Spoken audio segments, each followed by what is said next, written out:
누가복음 12장 13절에서 34절까지의 말씀입니다. 하나님의 말씀을 받들어 읽겠습니다. 누가복음 12장 13절입니다. 무리 중에 한 사람이 이르되 선생님 내 형을 명하여 유산을 나와 나누게 하소서 하니 이르시되 이 사람아 누가 나를 너희의 재판장이나 물건 나누는 자로 세웠느냐. 그들에게 이르시되 삼가 모든 탐심을 물리치라. 사람의 생명이 그 소유에 넉넉한 데 있지 아니하니라 하시고 또 비유로 그들에게 말하여 이르시되 한 부자가 그 밭에 소출이 풍성하매 심중에 생각하여 이르되 내가 곡식 쌓아둘 곳이 없으니 어찌할까 하고 또 이르되 내가 이렇게 하리라. 내 곳간을 헐고 더 크게 짓고 내 모든 곡식과 물건을 거기 쌓아두랴.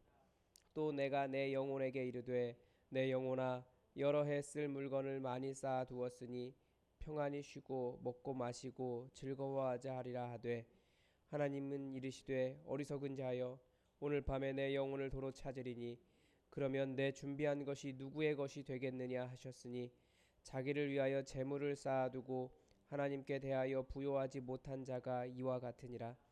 또 제자들에게 이르시되 그러므로 내가 너희에게 이르노니 너희 목숨을 위하여 무엇을 먹을까 몸을 위하여 무엇을 입을까 염려하지 말라. 목숨이 음식보다 중하고 몸이 의복보다 중하니라. 까마귀를 생각하라. 심지도 아니하고 거두지도 아니하며 골방도 없고 창고도 없으되 하나님이 기르시나니 너희는 새보다 얼마나 더 귀하냐. 또 너희 중에 누가 염려함으로 그 키를 한 자라도 더할 수 있느냐. 그런즉 가장 작은 일도 하지 못하면서 어찌 다른 일들을 염려하느냐. 백합화를 생각하여 보라. 실도 만들지 않고 짜지도 아니하느니라. 그러나 내가 너희에게 말하노니 솔로몬의 모든 영광으로도 입은 것이 이 꽃 하나만큼 훌륭하지 못하였느니라. 오늘 있다가 내일 아궁이에 던져지는 들풀도 하나님이 이렇게 입히시거든. 하물며 너희일까 보냐. 믿음이 작은 자들아. 너희는 무엇을 먹을까 무엇을 마실까 하여 구하지 말며 근심하지도 말라. 이 모든 것은 세상 백성들이 구하는 것이라. 너희 아버지께서는 이런 것들이 너희에게 있어야 할 것을 아시느니라. 다만 너희는 그의 나라를 구하라. 그리하면 이런 것들을 너희에게 더하시리라. 적은 무리여 무서워 말라. 너희 아버지께서 그 나라를 너희에게 주시기를 기뻐하시느니라. 너희 소유를 팔아 구제하여 낡아지지 아니하는 배낭을 만들라. 곧 하늘에 둔 바 다함이 없는 보물이니 거기는 도둑도 가까이 하는 일이 없고 좀도 먹는 일이 없느니라. 너희 보물 있는 곳에는 너희 마음도 있으리라. 아멘. 네, 오늘 말씀이 길기 때문에 본문이 길기 때문에 13절에서 21절을 중심으로 보겠습니다. 처음 단락은 13절에서 15절까지를 한번 나눌 수 있죠. 왜냐하면 이 이야기 예수님께서 이렇게 비유를 말씀하시고 또 22절부터 34절까지 너희 재물이 있는 곳에 너희 마음이 있다 라는 것에 이야기를 하시게 된 이유가 13절부터 15절까지의 배경에 나옵니다. 무리 중에 한 사람이 예수님께 요청을 한 겁니다. 무리 중에 한 사람이기 때문에 아마 예수님을 따르고 있는 사람들 중에 한 사람이었던 것 같습니다. 그런데 이 사람이 예수님께 요청한 내용이 선생님 내 형을 명하여 유산을 나와 나누게 하소서라고 예수님께 요청한 겁니다. 그랬더니 예수님께서 하시는 말씀이 누가 나를 너희의 재판장이나 물건 나누는 자로 세웠느냐라고 반문을 하십니다. 그러니까 예수님 말씀은 내가 그런 사람 아니야 라는 말씀이시죠. 그런 경우들이 가끔 있습니다. 그 목사에게 정말 그 유산을 달라고 하는 일에 목사가 대신 좀 얘기해 주기를 바라는 경우를 저는 경험한 적이 있습니다. 혹은 뭐 다른 경우 그런 식으로 어떤 재판장이나 심판자 물건 나누는 사람 뭐 이런 식의 요구를 하는 때가 있는 경험이 있어서 이게 이해가 됩니다. 그런데 예수님께서 그리고 하시는 말씀이 뭐냐면 15절에서 삼가 모든 탐심을 물리치라. 사람의 생명이 그 소유에 넉넉한 데 있지 아니하니라 라고 말씀하십니다. 참 이게 탐심인가 라고 그렇게 생각할 수도 있을 것 같습니다. 왜냐하면 이 세상에 뭐 필요한 것이기도 하고 또 이런 제가 경험했던 그런 경우가 한 두 번 정도 이런 일이 있었는데 그때가 다들 억울하다는 거예요. 우리 다른 오빠에게는 더 많은 것을 주고 나에게는 주지 않았는데 오빠가 나의 이런 어려운 상황을 보면 충분히 나눠줘야 되는데 왜 주지 않느냐 이거 하나 하고 자녀에게 재산을 물려주었는데 부모가 어려움을 겪고 있는데 아니 아버지가 어려움을 겪고 있는데 자녀가 돌보지 않는다라는 거예요. 그러면서 그 재산을 돌려줄 수 있도록 어느 정도 이렇게 돌려줄 수 있도록 요청하는 것이었습니다. 그게 탐심인가라는 생각이 저는 그런 생각이 들기도 했지만 예수님은 사실은 그것을 탐심이라고 이야기하는 거예요.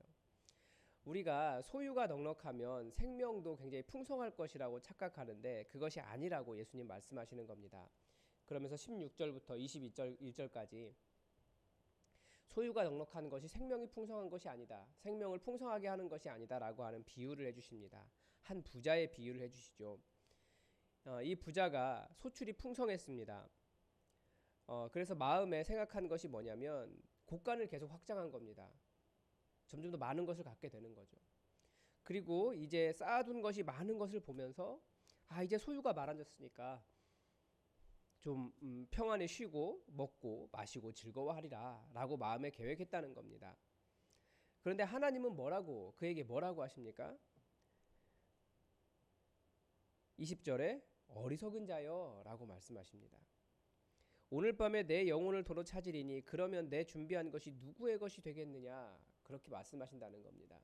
사실 소유를 통해서 자기의 평안을 찾으려고 하고 소유가 전부다라고 말하는 사람들에게 하나님께서 계속해서 하시는 말씀이 이겁니다. 어리석은 자여 오늘 밤에 내 영혼을 도로 찾으리니 그러면 내 준비한 것이 누구의 것이 되겠느냐. 이것이 하나님께서 하시는 말씀이라는 거예요. 그래서 예수님께서 결론적으로 자기를 위하여 재물을 쌓아두고 하나님께 대하여 부요하지 못한 자가 이와 같다라고 말씀하십니다. 그러면서 22절부터 34절까지 결국 우리가 추구할 것이 무엇인가를 가르쳐 줍니다. 우리를 먹이시는 분은 하나님이시기 때문에 하나님을 더욱더 하나님의 나라를 추구하라고 하나님께서 하나님의 나라를 우리에게 주는 것을 기뻐하고 계신다고 그렇기 때문에 그런 것들 때문에 염려하지 말고 하나님 나라를 추구하라 라고 가르쳐 주십니다. 그래서 13절부터 21절까지의 본문을 보면 강조점이 무엇일까 계속 찾아보니까 본문에서 계속 이야기하는 것이 뭐냐면 나라는 단어입니다. 내 계속해서 이야기하는 것이 그거예요. 내 부자들 마음에 하나님보다는 이 땅에 쌓아있는 이 땅의 소유를 가지고 생명을 풍성하게 하겠다고 하는 사람들이 계속 이야기하는 것은 하나님보다도 나에 대한 이야기를 계속한다는 거예요.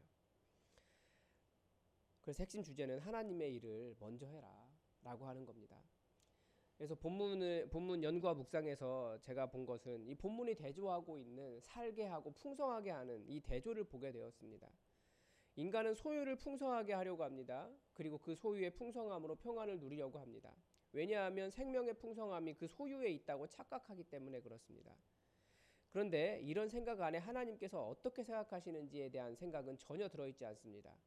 그 강조점 속에서 보면 계속해서 이 부자는 계속 나를 이야기합니다. 내가 이렇게 풍성해졌다. 내가 이렇게 하리라. 내 곳간을 헐고 더 크게 짓고 내 모든 곡식과 내가 내 영혼에게 이르되.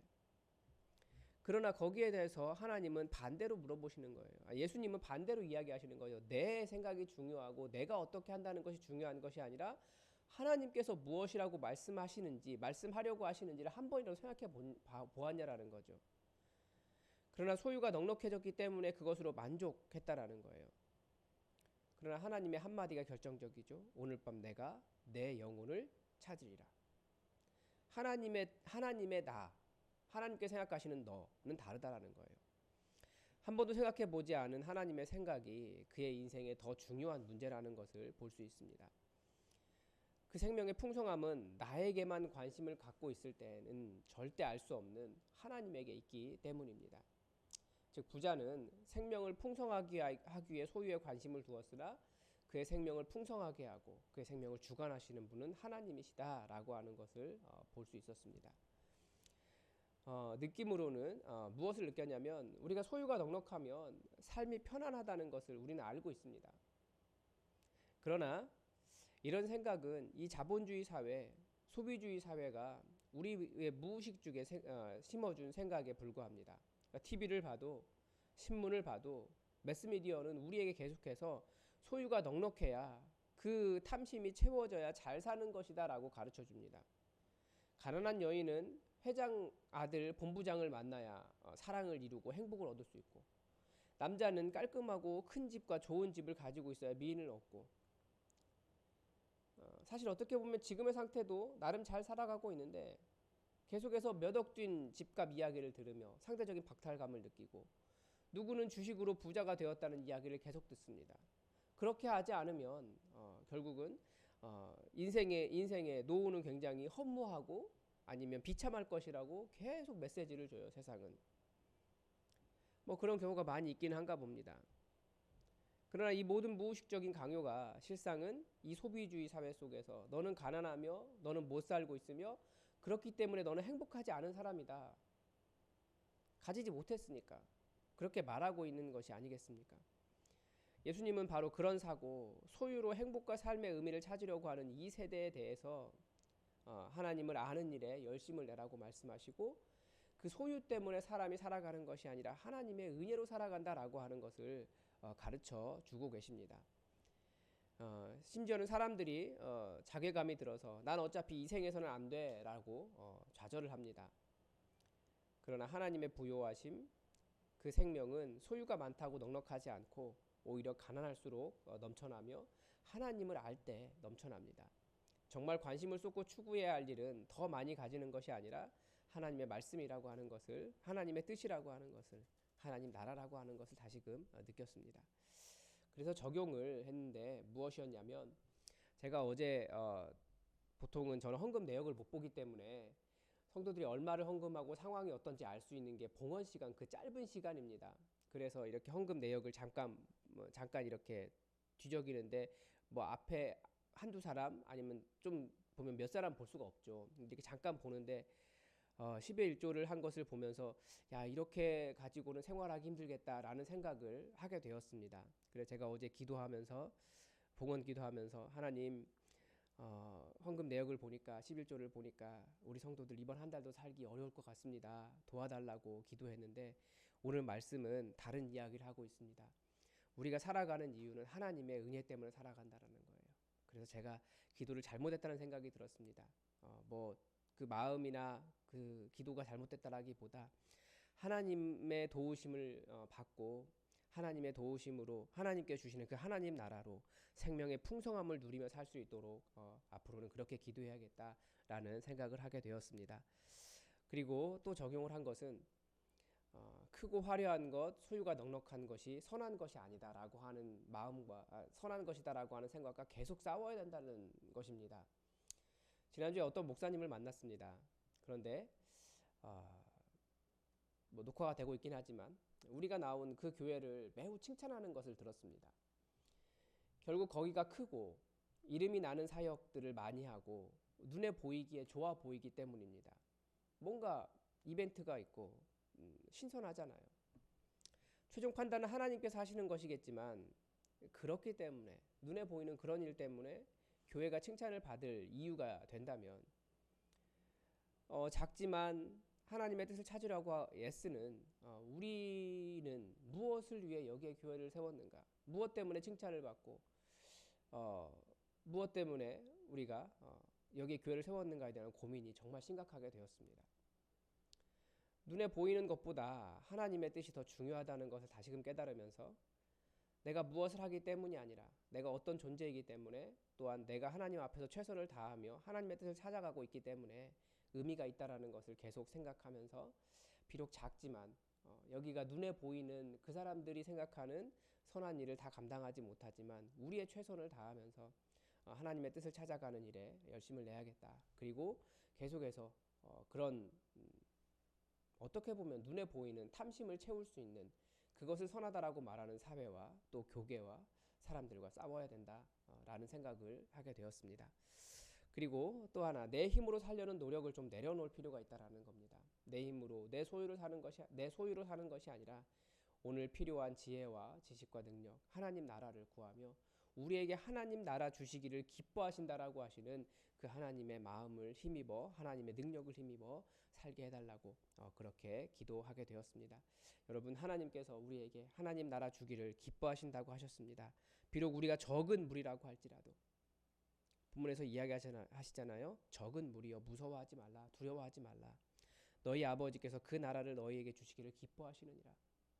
우리가 비록 소수가 된다 할지라도 이 땅에 살아가면서 꼭 소유의 그 탐심으로 소유가 많이 있어야 혹은 커야 규모가 돼야 그것이 선한 것이다라고 말하는 이 사회 속에서 비록 작은 무리를 이루고 있다 할지라도 우리가 소외되는 것이나 혹은 하나님 나라를 이루지 못하는 것이 아니라 이 적은 무리가 하나님께서 이 적은 무리에게 하나님 나라 주시기를 기뻐하셨다라는 것을 기억하면서 당당하게 주님의 나라 우리가 이루어 가기를 바랍니다. 기도하겠습니다. 하나님, 이 땅은 많이 가져야 또 커야 화려해야 눈에 드러나야 그것을 선하다고 말하며 그것이 옳다라고 말하는 세상을 살아가고 있습니다. 이것이 지금 이 소비주의 시대뿐만 아니라 그 예수님 시대에도 동일했다라는 것을 알 수 있는데 하나님, 인간의 그 가지고 있는 그런 마음들 거기에 우리도 넘어가기 쉽습니다. 하나님, 우리 마음에 일어나는 탐심을 잘 경계하게 하시고 그것으로 하나님 나라를 대체하지 않도록 함께하여 주옵소서.